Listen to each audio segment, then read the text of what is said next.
Saudara, curhatan Menteri Keuangan Sri Mulyani soal fenomena alumni LPDP atau penerima beasiswa ke negara yang ogah balik ke Indonesia viral di media sosial. Berdasarkan data, ada ratusan penerima beasiswa LPDP yang belum balik ke Indonesia. Hai, buat kamu yang pengen ngelanjutin studi, udah tahu belum kalau beasiswa LPDP tahun ini udah kembali dibuka loh. Ayo cepetan daftar. Tapi ngomong-ngomong soal LPDP, tahu nggak sih ada fenomena alumni LPDP yang ogah balik ke Indonesia? Kenapa ya? Yuk kita diskusi.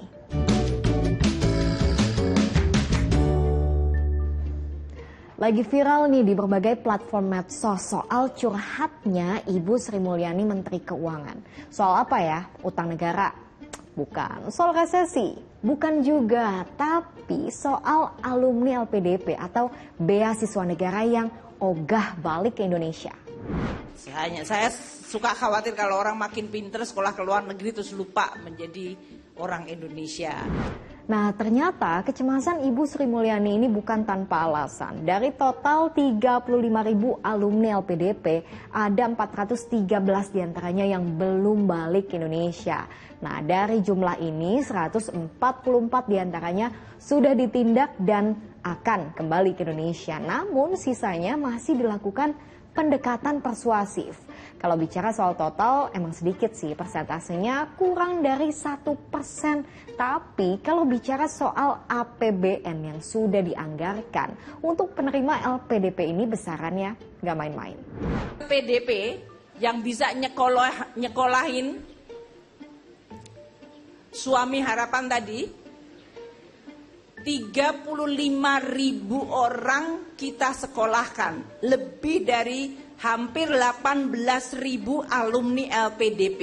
LPDP itu seluruh dana endowmentnya 120 triliun. Dan itu kita hanya pakai investasinya, hasil dari investasinya. Bisa nyekolahin anak-anak yang hebat untuk kemudian dia akan menjadi pemimpin-pemimpin masa depan. 120 triliun. Hasil investasinya 6 triliun kita pakai untuk nyekolahin dan untuk biaya berbagai universitas dan perguruan tinggi. Dibiayai oleh negara. Jadi peserta LPDP ini juga terikat sejumlah aturan. Mereka terikat kontrak pengabdian 2N+1. Jadi misalnya nih, kalau ngambil master 1 tahun, maka mereka wajib mengabdi setidaknya selama 3 tahun. Dan ketika mereka sudah selesai atau sudah lulus, mereka juga wajib kembali ke Indonesia dalam kurun waktu 90 hari setelah tanggal kelulusan. Kalau enggak, ada sanksi yang menanti, mulai dari sanksi administratif sampai harus mengembalikan biaya atau dana pendidikan. Saya sempat diskusi dengan salah satu alumni LPDP yang pulang ke Indonesia tepat waktu sesuai jadwal, tapi ternyata pernah terlintas di pikirannya untuk stay atau tinggal lebih lama di negara tempat ia kuliah saat itu. Terus terang mengalami hidup yang meskipun sebentar ya, saya master cuma setahun, tapi yang paling kerasa itu di keluarga, di anak saya. Dapat fasilitas pendidikan, fasilitas publik lah ya, transportasi umum, segala macam, kesehatan juga. Saya pikir tertata sekali memang di waktu itu saya di UK, memang tertata sekali dan kayaknya asik nih hidup kayak gini kalau untuk jangka panjang kayak gitu kan. Terus sempat juga ada tawaran di sebuah startup di Sheffield. Kebetulan Sheffield ini kan transisi dari dulunya kota baja, Steel City, sekarang jadi industri kreatif di startup ya. Gabung di beberapa forum-forum industri juga, ada tawaran yang nilainya bagi saya ya lebih dari cukup, bukan dibandingkan dengan Indonesia ya. Di Inggris sendiri itu sudah bisa hidup mulia, maksudnya kalaupun untuk bayar pajak, terus untuk biaya hidup, itu masih bisa nabung gitu loh. Nah itu, ada beberapa alasannya, tapi yang paling umum adalah kesempatan yang lebih luas di negeri orang dibandingkan di negeri sendiri. Ini nih, jadi PR kita bersama gimana negara kita juga bisa memberikan atau mewadahi para lulusan-lulusan hebat ini, memberikan ruang dan peluang untuk mereka berkembang. Salah satu concernnya adalah untuk para lulusan PhD. mungkin untuk ruangan bagi teman-teman researcher itu masih sangat terbatas.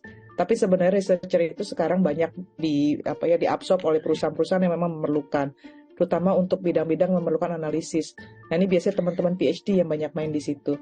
Sebenarnya di beberapa startup kan banyak hire orang-orang yang berlatar belakang PhD, Mbak. Cuma ini memang nggak terlalu banyak terekspos aja gitu, seakan-akan jadi researcher itu hanya terbatas pada lembaga-lembaga riset.